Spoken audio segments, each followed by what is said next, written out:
what's up, YouTube Nation? You're tuned into the TKO Boxing Digest. My name is Lamar, aka the Black Abe Sanchez, and my man. Hey, my name is D, aka the Black Albert Steve, man. Shout out to Albert Steve, man. Shout out to Deontay Wilder, man. Come on, man. Rock Nation offer you $2 million, man. Offer you a multi-million-dollar fight deal, as well as a multi-fight deal to an American heavyweight contender, man. And this man turned it down. Turned down $2 million. $2 million guaranteed, and a fight, a minimum 5-fight deal. You're a contender, man. You were one knockout away from not being seen again. Yeah, absolutely. And the reason I said it because there's plenty of Americans come and gone. Michael Grant, man. So with that being said, if you can get that type of financial security for your family, why wouldn't you take it? I think it's a bad decision. I mean, because it's not guaranteed that he's gonna come out on top of it. Yeah, it's not guaranteed at all. And what does Uncle Al do for him? Yeah, if he loses that fight. Yeah, like, what can Uncle Al do for him if he loses that fight? Right? Yeah. So it's like, you know what I mean. Sometimes you can't let your ego, you know what I mean, dictate what you do. Yeah. Sometimes you gotta think through it, right? So if you listen to Deontay, man, if you still got that paperwork, man, please keep it alone, man. Go and sign it, man. Go and process it. And I want to also give a shout out to my man Abe Sanchez. You definitely had your man in great condition tonight. He looked sharp, and keep it up. It looks like the sky's the limit for you guys. Hopefully, you got some matchups that, or you didn't scare everybody away from potential matchups the way you look tonight. But we just want to go ahead and jump into a post-fight Nonito Donaire versus the Axeman Walters. The Axeman. The Axeman. He definitely laid the axe down tonight. Yeah, and we're gonna be honest with you. We picked Donaire. We thought his speed and we thought his superior skill set, his experience was gonna help him, win a tough and fight. But it didn't turn out that way. It didn't turn out that way, man. I mean, going into the fight, I feel like Donaire, he was sharp, he was the better overall technician. Mm-hmm. His experience, he had the bigger fights, and then when you look at Walters, sure, he knocked out Darchinian. But who hasn't knocked out Darchinian right now? I mean, Darchinian was much smaller man. Mm-hmm. He only really has a left hand to a degree. Yeah. So that win didn't necessarily sell Walters to it. Mm-hmm. So he was still kind of, a fighter that, was solid, but the jury was still out on him. Yeah, definitely the jury was out. And going up against a multi-division champion like Future Donaire. Hall of Famer. Future Hall of Famer. We felt like Donaire would come through. We knew it was going to be difficult for him, but at the same time, we felt like the experience was going to see him through, and he was going to catch Walters at some point, which he did. Yeah, he caught him in the second round. The first round was pretty much Walters. He was establishing the jab, you know what I mean? And it just seemed like the first round, Donaire was taking a page out of Floyd's book. You know what I mean? Watching the guy, watching tendencies, see what type of punch selection he's doing, and he pretty much gave that round away. The second round, the old Donaire came out, the head movement was there, the counter punching was there, and especially at the end, that sharp, compact left hook. It is definitely hurt him, right? That's what I'm saying. So short and compact that you don't see it coming. Didn't see it coming, man. It looked like in the exchanges, he was picking the shots better. Mm-hmm. It was almost like he was outclassing me. Yeah. Outside of when Walters was walking down with that jab at the beginning. So, I mean, just reviewing the tape, man, it looks like, Donaire, he doesn't have a lot of options going forward, man. He really doesn't, man. Before we talk about that, I want to talk about Walters, and Walters look damn good, man. Yeah, I mean, Walters, when you put in perspective, man, I mean, he's strong, man. At 126, man, Johnny Gonzalez don't want it with him, man. Oh, my goodness, Johnny Gonzalez. You know what? You can't count Johnny out, man, but, the way Axeman, patient. Lomachenko don't want it with him, man. Yeah, he's dangerous right now. I would love to see, a central, not a Central American, but a Caribbean fight between a Cuban, great, future Hall of Famer Rigo. You high on Rigo? Hey man, Rigo's a future Hall of Famer. The great Black Albert Steve is saying this right now. Rigo's going to a Hall of Fame, man. Okay. He's going 13 to Hall of fights Fame. in, 14 fights in. 13 fights in, I'm saying. And now being at the Axeman chopped down Donaire, Rigo's biggest win is against Donaire.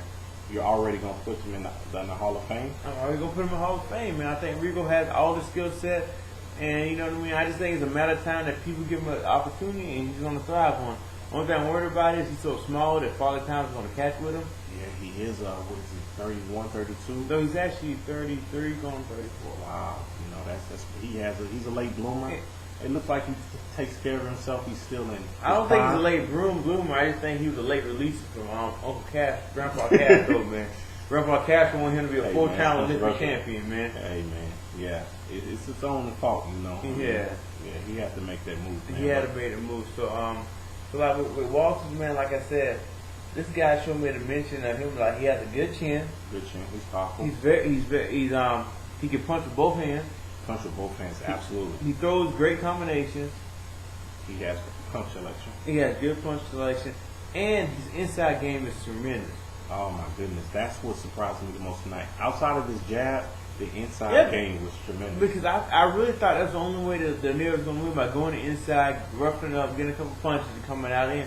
But it seemed like he thrived in the inside game just as much as Donaire did. Oh, man, he was right at home, man. Yeah. He set up shop on Donaire, man. Like, on the outside, he had the jab working, and the inside, he was busting his body up. He was hitting with short, crisp right hands, left hooks on the inside.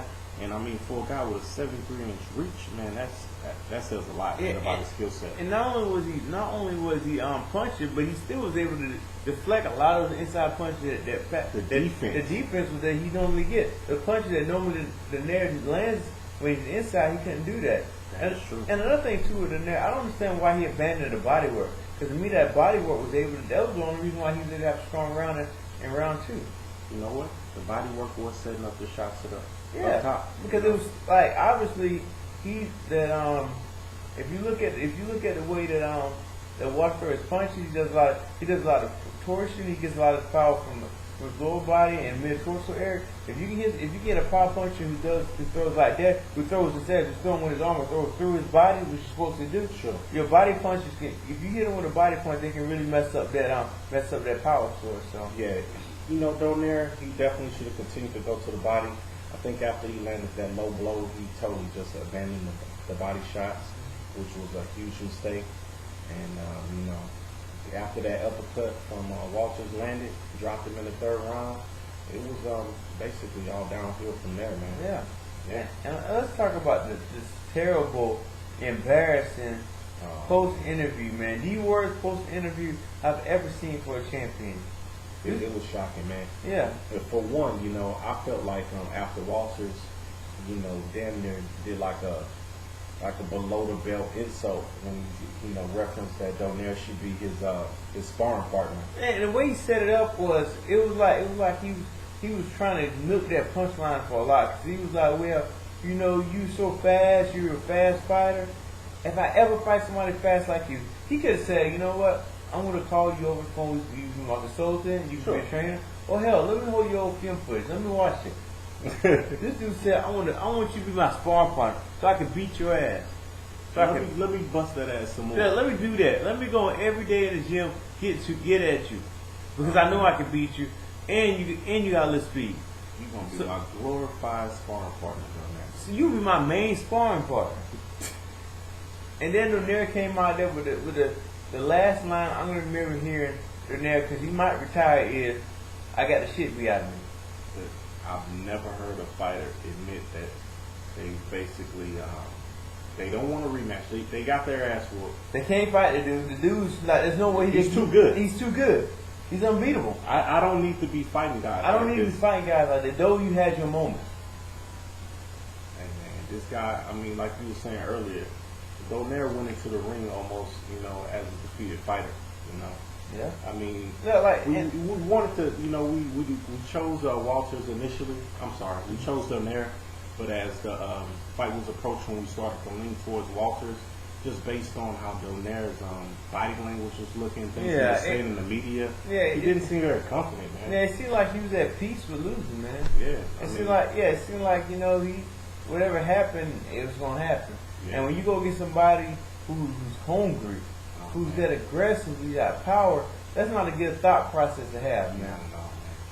You know, so that's how we see it. You know, going forward, the division is wide open for the Axeman. You got Lomachenko, potentially Rigo can move Rigo, up. you got Johnny Gonzalez. Johnny Gonzalez, and I mean, those yeah. are 50-50. Well, not even 50-50 fights. You almost have to look at X-Men as he's the favorite going forward. Yeah, based on his power, his youth. Yeah.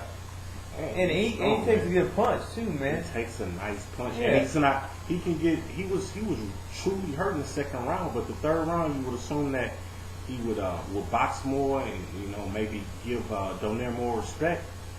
I mean, he took Donaire's best shots and kept coming forward. And kept going forward, and smiled basically. And smiled like what? Like you think you did something? He to me? felt comfortable the whole time. He didn't respect Donaire. It was crazy to see how that happened. So YouTube Nation, leave your comments below. Be sure to hit the like button, subscribe. We would like to have you part of the digest. So, this is another post fight. We're gonna do another post fight on Triple G and Rubio. It was an underwhelming fight, but definitely the Lufkin definitely showed up for sure. Yeah, Triple G is gonna be Triple G. He's the truth. He makes people good boys. Tell me about it. All right, YouTube Nation, we're signing out. Till next time.